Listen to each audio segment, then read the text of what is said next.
Hello అందరికీ మొహరం శుభాకాంక్షలు అండి. మా ఊర్లో మొహరం అయితే చాలా మంచిగా సెలబ్రేషన్ చేస్తారు. ఫుల్ ఎంజాయ్ చేయొచ్చు. పీర్లకైతే మేమైతే మాలీద అయితే ప్రసాదంగా చదివిస్తామండి. ఎంత బాగుంటుందో ఇదైతే సూపర్ అంటే సూపర్ ఉంటుంది. అసలు మీ ఊర్లలో ఇలా మాలిజ అనేది పీర్లకు చదివిస్తారో లేదో కామెంట్ చేయండి. మేమైతే ప్రతిసారి చదివిస్తామండి. సింపుల్ అండి.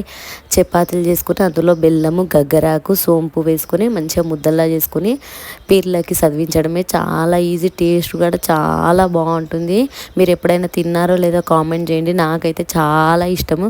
ఇదొక్క మొహరం అప్పుడే చేస్తామండి ఈ స్వీటు, ఎప్పుడు చెయ్యము. ఇదైతే చాలా స్పెషల్, చాలా బాగుంటుంది.